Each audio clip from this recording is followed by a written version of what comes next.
Hi friends, எல்லாருக்கும் வணக்கம். ரொம்ப நாளைக்கு அப்புறம் ஒரு வீடியோ ஒன்று அப்லோட் பண்ணுறேன்.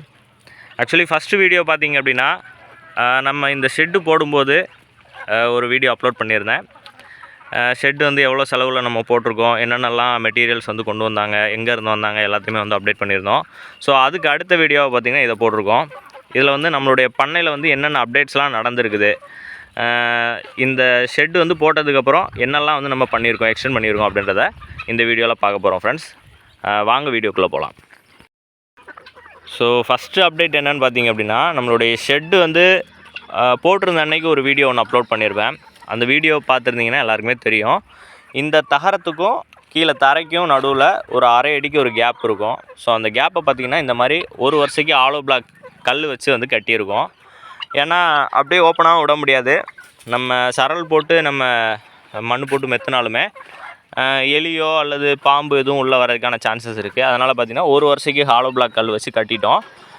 அப்புறம் பார்த்திங்கன்னா இதில் ஃப்ரண்ட்டில் வந்து தண்ணி மழை பெஞ்சால் தண்ணி தேங்கக்கூடாதுன்றதுக்காக சரல் மண் போட்டு மெத்தியிருக்கோம். நம்மளுடைய இடம் பார்த்திங்கன்னா மொத்தம் 53 சென்ட்டு.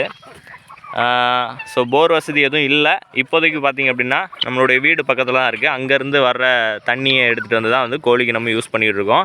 இனிமேல் தான் பார்த்திங்கன்னா போர் எல்லாம் போட்டு மரங்கள்லாம் வைக்கிறதா பிளான் பண்ணியிருக்கோம்.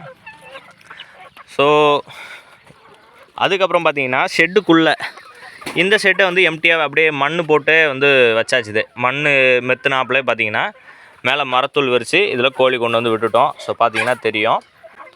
ஒரு மாதத்துக்கு ஒருக்கா நம்ம இதில் இருக்கிற மரத்தூளை வந்து எடுப்போம். ஃபஸ்ட்டு வந்து மரத்தூள் ஒரு 4 மூடை வாங்கிட்டு வந்து வச்சுருக்கோம். அதை வந்து இந்த மரத்தூள் எல்லாத்தையுமே அள்ளிட்டு அந்த மரத்தூளை போட போகிறோம். ஸோ இதுக்கு அடுத்து பார்த்திங்கன்னா நம்ம இந்த ஷெட்டில், அதாவது இந்த பார்ட்டிஷனில் பார்த்திங்கன்னா காடை குஞ்சு விட்டுருக்கோம்.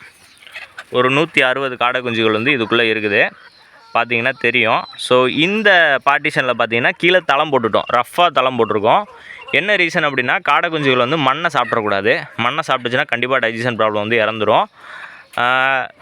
காடை குஞ்சுகள்னு இல்லை, கோழி குஞ்சோ எதுனாலும் சரி, மண் சாப்பிட்டுச்சுது அப்படின்ற பட்சத்தில் டைஜஷன் ப்ராப்ளம் வந்து வெள்ளைக்கழிச்சல் வந்து இறக்குறதுக்கான சான்சஸ் இருக்குது. அதனால் பார்த்திங்கன்னா இதில் வந்து ரஃப்பாக தளம் போட்டு அதுக்கு மேலே மரத்தூள் போட்டுட்டோம். இதில் இப்போ ஒரு 150 காடை குஞ்சுகள் இருக்குது, 160 இருக்குது. ஸோ இந்த ஷெட்டை பார்த்திங்கன்னா தெரியும். இந்த ஷெட்டு வந்து இப்போ இன்னும் காடை குஞ்சுகள் விடலை. அநேகமாக ஒரு 5 டேஸில் வந்து காடை குஞ்சுகள் இறங்கிரும். அந்த சிக்ஸ் பார்த்திங்கன்னா வீட்டில் ப்ரூடிங்கில் இருக்குது. 15 டேஸ்க்கு ஒன்ஸ் வந்து இந்த மாதிரி ஷெட்டில் வந்து ஃபுல் பண்ணுவோம். ஸோ இந்த மாதிரி தான் வந்து எல்லா ஷெட்டுக்குமே எல்லா பார்ட்டிஷனுக்குமே வந்து தளம் போட்டிருக்கோம். ரஃப்பாக தான் வந்து போட்டிருக்கோம். இதில் வந்து மரத்தூள் போட்டோன்னா அள்ளுறதுக்கு ஈஸியாக இருக்கணும், க்ளீன் பண்ணுறதுக்கு கரெக்டாக இருக்கணும். கீழே இருந்த மண்ணை வந்து காடைகள் சாப்பிட்றக்கூடாது அப்படின்றதுக்காக இந்த மாதிரி போட்டிருக்கோம். ஸோ ஃபுல்லாகவே வந்து மரத்தூள் விரிக்க போகிறோம். இது வந்து மரத்தூள் ரெடியாக வாங்கி வச்சுருக்குறோம். அதே மாதிரி அடுத்த அப்டேட் என்ன அப்படின்னா, நம்மளுடைய பண்ணைக்கு வந்து கோம்பை நாய்க்குட்டிகள் வந்து 2 வாங்கியிருக்கோம். அதையும் காட்டுறேன். ஸோ இதுதான் பார்த்திங்கன்னா நம்மளுடைய கோம்பை நாய்க்குட்டி. இது வந்து மேல் டாகு. இதோட பேர் வந்து டைசன். இது பார்த்திங்கன்னா நம்மளுடைய நண்பர் ஒருத்தர் செங்கல்பட்டில் இருந்து நமக்கு வந்து அனுப்பிவிட்டார். ஸோ அதுக்கப்புறம் இன்னொரு கோம்பை குட்டி இருக்குது.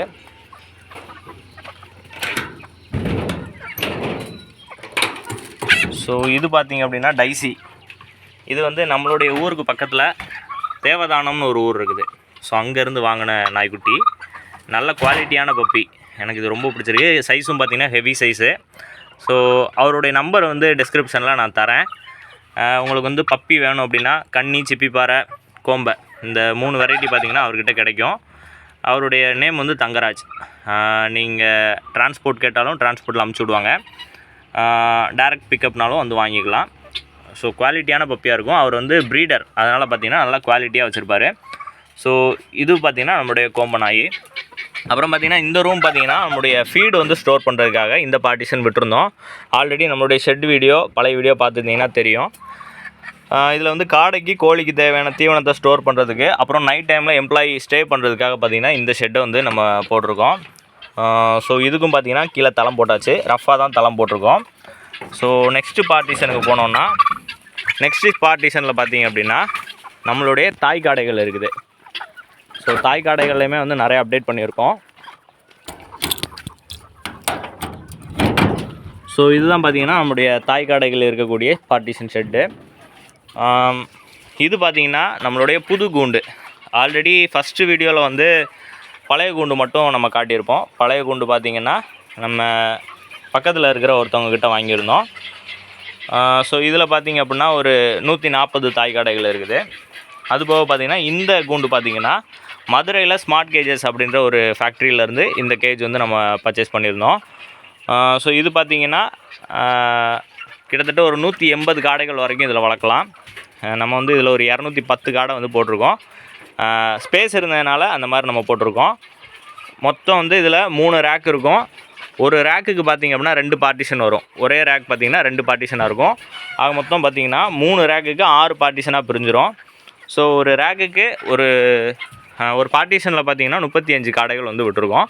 ஸோ ஃப்ரீ ஸ்பேஸாக இருக்கிறதுனால நம்ம அந்த மாதிரி வந்து பண்ணியிருக்கோம். இதில் பார்த்திங்க அப்படின்னா மொத்தம் நம்மக்கிட்ட 350 தாய் காடைகள் இருக்குது. ஸோ இதிலேருந்து ஒரு நாளைக்கு பார்த்திங்கன்னா கிட்டத்தட்ட ஒரு 180 to 200 முட்டைகளுக்கு மேலே, அதுக்கு மேலே வந்து கிடைக்குது. ஆவரேஜாக வந்து 180லேருந்து 200 முட்டை பார்த்திங்கன்னா நம்மளால் ஒரு நாள் எடுக்க முடியுது. ஸோ இதுக்கு ட்ரிங்கர் எல்லாமே பார்த்திங்க அப்படின்னா நல்லா குவாலிட்டியாக கொடுத்துருக்காங்க. ஸோ இதில் வந்து எப்போவுமே நம்ம தண்ணி ஃபில் பண்ணி வச்சுக்கணும். மார்னிங்கே வந்து ஃபில் பண்ணி வச்சிட்டோம் அப்படின்னா இடையில வந்து தண்ணி இல்லாமல் போகாது. ஸோ அதை பற்றியும் ஒரு வீடியோ ஒன்று போடுறேன். ஏன்னா தண்ணி வந்து எவ்வளோ அவசியம் அப்படின்றதுக்கு அந்த வீடியோ வந்து உங்களுக்கு உதாரணமாக இருக்கும். ஸோ நிப்பிள் சிஸ்டம் வந்து நல்லா வாரண்டி உள்ள நிப்பிளாக போட்டிருக்காங்க. ஸோ காடைகள் வந்து நல்லா தண்ணி குடிக்கிறதுக்கும் தீவனம் சாப்பிட்றதுக்கு எல்லாமே வந்து சூப்பராக வந்து செட் பண்ணி தந்திருக்காங்க. ஸோ இவருடைய நம்பரும் நான் டிஸ்கிரிப்ஷனில் கொடுக்குறேன். அவருடைய நேம் அருண் பாண்டியன். மதுரையில் ஸ்மார்ட் கேஜஸ் ஃபேக்ட்ரி அப்படின்ற ஒரு ஃபேக்ட்ரி ரன் பண்ணிகிட்ருக்காரு. காடைகளுக்கு மட்டும் இல்லை, ஆடுகளுக்கு தீவன தொட்டி, அப்புறம் மாடுகளுக்கு தீவன தொட்டி, கோழிகளுக்கு கூண்டு எல்லாமே வந்து அவர் வந்து பண்ணி கொடுத்துட்ருக்காரு. ஸோ இந்த பார்ட்டிஷனில் நம்மளுடைய தாய் காடைகள் இருக்குது. ஸோ லாஸ்ட்டாக பார்க்க போகிறது ஒரு முக்கியமான ஒரு அப்டேட்டு என்ன அப்படின்னா, நம்மளுடைய இடத்துடைய பவுண்ட்ரி பார்த்திங்கன்னா கிட்டத்தட்ட ஒரு 650 அடி. ஸோ இந்த 650 அடியை தாண்டி கோழி வெளியில் போயிடக்கூடாதுன்றதுக்காக சுற்றியுமே பார்த்திங்க அப்படின்னா இந்த மாதிரி மீன் வலை வச்சு கட்டியிருக்கோம். சில பேர் வந்து மீன் வலை வாங்குவாங்க, ஒரு சைடு கயிறு போட்டு ஒரு சைடு கயிறு போடாமல் வாங்கிடுவாங்க, அல்லது 2 சைடுமே கயிறு இல்லாமல் வாங்கிடுவாங்க. அது வந்து கட்டுறது வந்து கொஞ்சம் கஷ்டமாக இருக்கும். ஸோ இந்த மாதிரி நம்ம வந்து 2 சைடும் கயிறு போட்டு கம்பு வந்து நல்லா ஸ்ட்ராங்காக கம்பு ஊனி இந்த இடத்துல ஒரு ஆணி ஒன்று அடித்து இந்த மாதிரி கட்டினோம் அப்படின்னா ஒன்று போல் பார்க்குறதுக்கு எல்லா இடத்துலையுமே பார்த்திங்கன்னா ஈவனாக ஒரே கைட்டில் சூப்பராக வந்து இருக்கும். ஸோ இதுதான் பார்த்திங்கன்னா 3rd அப்டேட். நம்மளுடைய பண்ணையில் கடைசியாக பார்த்திங்க அப்படின்னா இந்த மாதிரி மீன் வலை வந்து கட்டியிருக்கோம். இதை தாண்டி கோழி வெளியில் போகாது. ஒருவேளை ஒரு 2 மாதத்துக்குள்ளே இருக்கிற கோழி குஞ்சுகளாக இருந்தால் இந்த கேப்புக்குள்ளே போகிறதுக்கான சான்ஸ் இருக்குது. ஏன்னா இது நம்ம வந்து 4 இன்ச்சு வலை வாங்கியிருந்தோம். எப்போவுமே வந்து 3 இன்ச்சு வலை வாங்கியிருப்போம். இந்த டைம் வந்து 4 இன்ச்சு வலை வாங்கியிருக்கிறோம். ஏன்னா நம்மக்கிட்ட இருக்கிற எல்லாமே வந்து பார்த்திங்கன்னா பெரிய கோழிகள், அதனால் பார்த்திங்கன்னா இந்த வலை வாங்கிட்டோம். இது வந்து கொஞ்சம் கனவுமே வந்து கொஞ்சம் அதிகமாக இருக்கும். அப்படிங்கிறதுனால இது இத்து போகிறது ரொம்ப டைம் எடுக்கும். அதனால் பார்த்திங்கன்னா கொஞ்சம் ஸ்ட்ராங்காக இருக்கட்டும்ன்றதுக்காக இதை வந்து போட்டோம். ஸோ உங்களுக்கு மீன் வலை வேணும் அப்படின்னாலும் அவங்களுடைய நம்பரும் டிஸ்கிரிப்ஷனில் கொடுக்குறேன். எனக்கு வந்து இது கடலூர்லேருந்து வந்துச்சுது. ஒரு கிலோ பார்த்திங்கன்னா 140 ரூபா வந்துச்சுது. கயிறுக்கு பார்த்திங்கன்னா எக்ஸ்ட்ரா அமௌண்ட்டு. அந்த கயிறு கட்டுறதுக்கு ஆள் கூலி வந்து ஒரு அமௌண்ட் போடுவாங்க. ஸோ இதெல்லாம் சேர்த்து எனக்கு மொத்தமாக இந்த 650 அடிக்கும் பார்த்திங்க அப்படின்னா 4500 ரூபா வந்துச்சுது. கம்பு பார்த்திங்கன்னா எனக்கு ஒரு 8000 ரூபா வந்துச்சுது. ஸோ நீங்கள் கேட்கலாம், குழாய் போட்டிருக்கலாம்ல, பைப் போட்டிருக்கலாம்ல அப்படின்ட்டு. ஸோ அந்த ரேட்டையும் இதையும் கம்பேர் பண்ணும்போது ஒன்றா தான் இருந்துச்சு. நமக்கு வந்து இது ஃபஸ்ட்டு ரஃப் யூஸுக்குன்றதுனால இதை வந்து நம்ம போட்டுட்டோம். ஸோ இப்போதுக்குள்ள நம்மளுடைய ஓவரால் ஃபார்முடைய அப்டேட் இது தான். இன்னொரு முக்கியமான ஒரு அப்டேட் நம்மளுடைய ஃபார்மில் நம்ம பண்ணது என்னென்னு பார்த்தீங்கன்னா, இந்த ஃபேன் ரன் ஆகிறது தான். எப்படி இந்த ஃபேன் ரன் ஆகுதுன்னா, நம்மளுடைய ஃபார்மில் வந்து எலக்ட்ரிசிட்டி கிடையாது. எலக்ட்ரிசிட்டிக்கு பார்த்திங்கன்னா கிட்டத்தட்ட ஒரு 20,000 செலவு பண்ணுற மாதிரி இருந்துச்சு. ஸோ அதை விட கம்மியாக ஏதாச்சும் ஒரு மெத்தட் யூஸ் பண்ணி நம்மளுடைய ஃபார்முக்கு வந்து லைட்டிங் கொண்டு வரணும். அதே மாதிரி நைட்டு ஸ்டே பண்ணுறதுக்கு எந்த ஒரு டிஸ்டர்பன்ஸும் இல்லாமல், கொசுக்கடி இல்லாமல், எந்த ஒரு ஹீட் எதுவும் இல்லாமல் நல்லா ஃப்ரீயாக தூங்கணுன்றதுக்காக இந்த செட்டப் கொண்டு வந்தேன். ஸோ இது பார்த்திங்கன்னா சோலாரில் வந்து இந்த ஃபேன் ரன் ஆகிட்டு இருக்குது.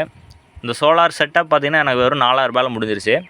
ஆல்ரெடி இந்த ஃபேன் பார்த்திங்கன்னா நம்மக்கிட்ட இருந்துச்சு. இது ஒரு டிசி ஃபேனு, ஒரு 9 இன்ச்சு தான் இருக்கும் இந்த ஃபேனு. ஸோ இப்போ வந்து இதை த்ரூவாக நான் கொடுத்துருக்குறேன். இது வந்து சோலார் செட்டப்லேருந்து வரக்கூடிய மேல் பின்னு.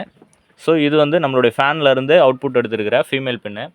ஸோ இது ரெண்டையும் வந்து கனெக்ட் பண்ணுறேன். கனெக்ட் பண்ண உடனே பார்த்திங்க அப்படின்னா அந்த ஃபேன் வந்து ரன் ஆகும். இப்போ வந்து த்ரூவாக நான் வந்து கனெக்ட் பண்ணுறேன். ஸோ கனெக்ட் பண்ணிட்டேன். இப்போ அந்த ஃபேன் ரன் ஆகுது.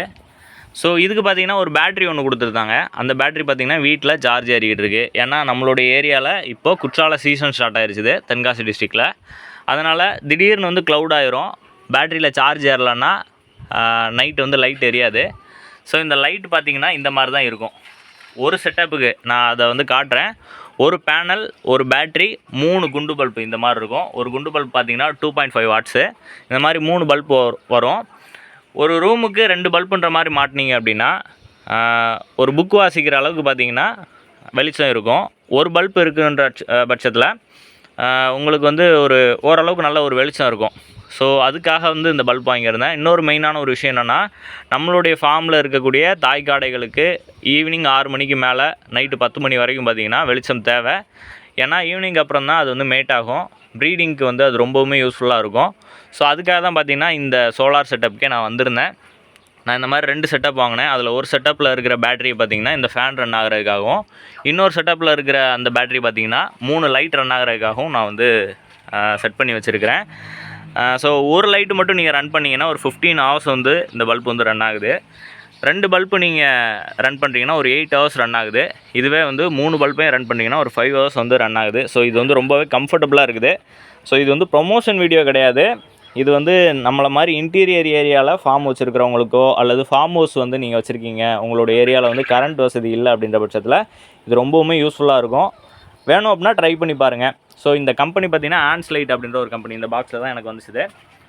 ஆன்ஸ்லைட் அப்படின்ற ஒரு கம்பெனி. ஸோ வேணும் அப்படின்னா அவங்களுடைய காண்டாக்ட் நம்பருமே, நான் யார்கிட்ட இருந்து வாங்கினோ அவங்களுடைய காண்டாக்ட் நம்பருமே டிஸ்கிரிப்ஷனில் போடுறேன். நீங்கள் அவங்கள காண்டாக்ட் பண்ணி இந்த மெட்டீரியல் வேணும்னு கேட்டு நீங்கள் வாங்கிக்கலாம். வெளியில் அந்த மாதிரி ஒரு லைட் போட்டிருக்கோம். ஸோ இதோடைய சோலார் பேனலை காட்டுறேன். இதுதான் பார்த்திங்கன்னா அந்த சோலார் பேனல். ஒரு நல்லா பார்த்தா ஒரு அரை அடிக்கு 1 அடி அப்படின்ற ஒரு சைஸில் தான் இருக்கும். 2 பேனல் வச்சுருக்கேன். ஸோ இந்த பேனலை வச்சு தான் பார்த்திங்கன்னா உள்ளே அந்த ஃபேன் ஓடிக்கிட்டு இருக்குது. இதில் ஒரு பேனல் வச்சு தான் பார்த்திங்கன்னா அந்த ஃபேன் ஓடிக்கிட்டு இருக்குது. ஸோ உள்ளே ஒரு லைட்டு போட்டிருக்கேன். அதோ தெரியுது அந்த லைட் ஒன்று. ஸோ ஓவராலாக பார்த்திங்கன்னா 3 லைட்டு பார்த்திங்கன்னா இதுக்காக யூஸ் பண்ணுறோம். ஸோ அது போக ஒரு 3 லைட் வந்து எக்ஸ்ட்ரா இருக்குது. அது இதுக்காக யூஸ் ஆகும்னு சொல்லி வச்சுருக்கேன். ஸோ இதோட பேட்ரி எல்லாமே வீட்டில் சார்ஜ் ஏறிக்கிட்டு இருக்குது ஃப்ரெண்ட்ஸ். உங்களுக்கு நம்மளுடைய வீடியோ பிடிச்சிருந்துச்சு அப்படின்னா நம்மளுடைய வீடியோ லைக் பண்ணுங்கள். உங்களுடைய ஃப்ரெண்ட்ஸுக்கு வந்து ஷேர் பண்ணுங்கள். இன்னும் மேலும் இதே மாதிரி வீடியோக்கள் வந்து உங்களுக்கு வேணும் அப்படின்னா நம்மளுடைய சேனலை வந்து சப்ஸ்கிரைப் பண்ணிக்கோங்க. இன்னும் வந்து அதிகமாக வீடியோக்கள் வந்து அப்டேட் பண்ண போகிறோம். காடை வளர்ப்பை பற்றியும் வந்து அதிகமாக வந்து இனிமேல் நம்மளுடைய சேனலில் வந்து வரப்போகுது. ஸோ நம்மளுடைய சேனலை சப்ஸ்கிரைப் பண்ணிக்கோங்க ஃப்ரெண்ட்ஸ். தேங்க்யூ.